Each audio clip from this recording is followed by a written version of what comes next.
Sheriff Richard Mack is back with us, former Arizona sheriff in Graham County, on the board of directors of the Oath Keepers movement, oathkeepers.org. His website, Sheriff Mack, MACK.com. Sheriff Mack, welcome back to the program. Well, thanks, Tom. It's good to be back with you. The last time we spoke, it was you had just left Cliven Bundy's ranch, and we now know that a young man and woman who were also there, apparently were ejected from there, went on to commit a horrific murder of two police officers, and a guy who was carrying a concealed weapon tried to stop one of them and was killed by the other, and then they committed suicide.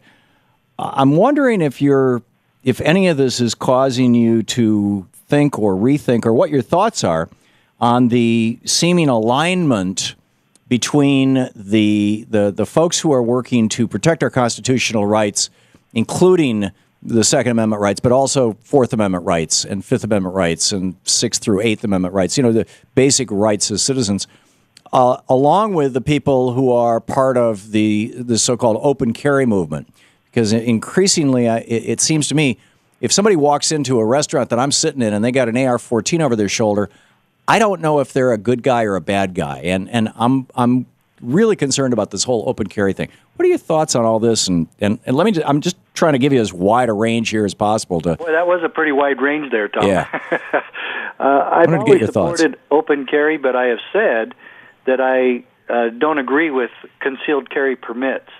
I don't believe the government should permit that. I believe every gun owner should be allowed by nature to carry the gun under his coat or under his pants, where a concealed... well, that's the way it is in Vermont, or at least it was when I lived there. Well, it is in Arizona, too. I can carry a gun anywhere I want, open or concealed.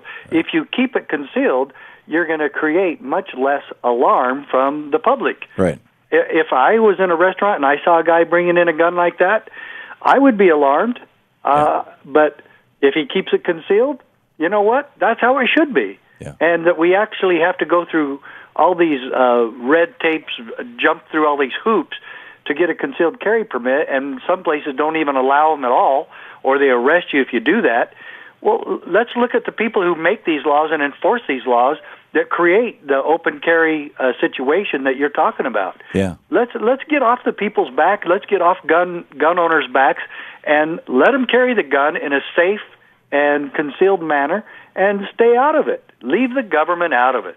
I'm curious if you feel that used maybe even in some ways the way that Sean Hannity hyped the Cliven Bundy situation. He kept referring to Ruby Ridge. He kept referring to Waco, asking Cliven Bundy, "What will you do if these guys come in the middle of the night into your house?" And to what extent that kind of rhetoric might have led directly to the murder of these two police officers. If it's time to start changing the rhetorical tone. No, I don't think so. I think that's too much of a stretch.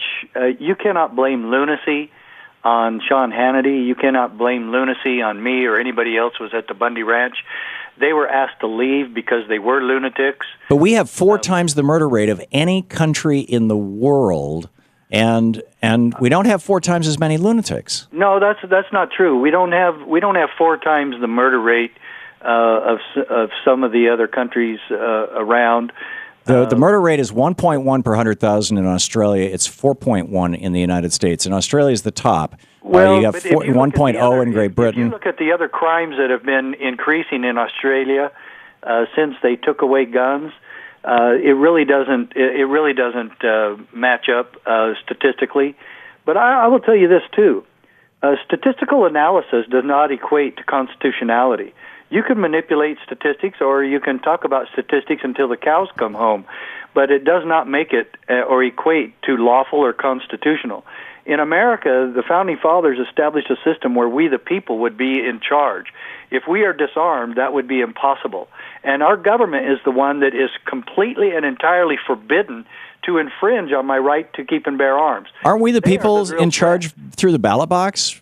Well, that's not the only way we're in charge. So we're supposed to be able to boss around government people with a gun?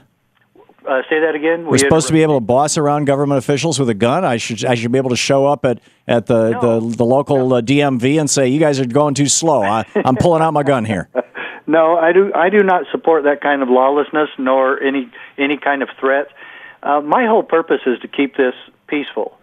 But, I totally support the Rosa Parks civil disobedience, and I totally believe that she should have been supported by her sheriff.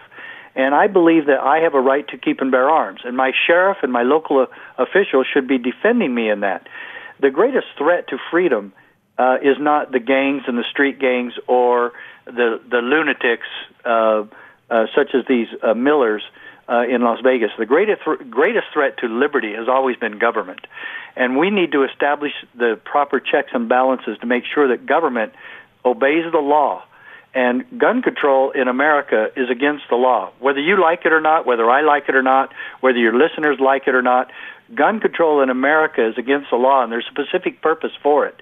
And if you want to talk about the problem with crime in America and how we get the recidivism rates down, let's talk about inner city violence.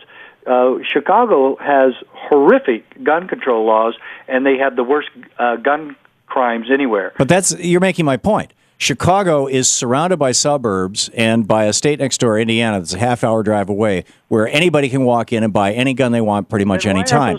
New York, Harlem, the same crime rates existing in Arizona or Indiana or Ohio and other places, Pennsylvania, where gun laws are. That's such a bogus argument. Well, no, I hadn't finished my argument. I hadn't finished my argument. If you have demographically and economically similar places in Manhattan, in the areas near Harlem, they have a fraction of the gun violence that you have in Chicago, even though they may have high crime rates. And the reason why is because they're surrounded by communities and states that have gun control, whereas Chicago is not.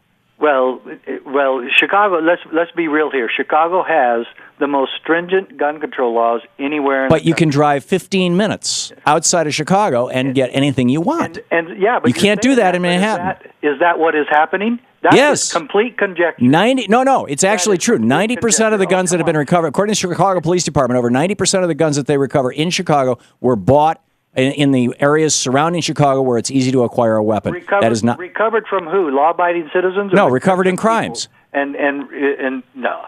Well, now you're telling me I need to trust the Chicago Police Department and Rahm Emanuel and his reporting statistics. I mean, this is fairly long-standing. But play this out for me. So we've got a bunch of armed people and we've got an oppressive government. How do people? And we just have a minute left, Sheriff Mack. I'm very sorry. We have hard breaks. How do these guys with guns stop the government from being oppressive when the government has got tanks and helicopters and God only knows what all, drones? Well, I'm not going to say that. Talk about the possibility of a war against our own government and that who would be better equipped. All I'm saying is there's a way to stop this at the local level. There's a way to defend the law-abiding citizen, and every sheriff and every local police department has the opportunity to work with them, has an obligation and a duty to protect the law-abiding citizen. The recidivism rates are not because of guns, and for you or anybody else to point at crime being a problem with gun ownership is ridiculous. It's absurd. The problem with crime in inner cities or in rural areas is the same. We don't attack the criminal. We don't keep him behind bars. We don't treat him. We have more people in jail than any country in the world. We don't keep them there. And every cop that is killed, half of them are killed by recidivists who got out of prison way too soon. Well, let's address crime, not gun ownership. Okay, Sheriff Richard Mack. He's with the Oath Keepers, oathkeepers.org, and his website is sheriffmack, MACK.com. Sheriff Mack, always good talking with you. Thanks for dropping by today. Thomas, do it again. Thank you very much. We'll be right back.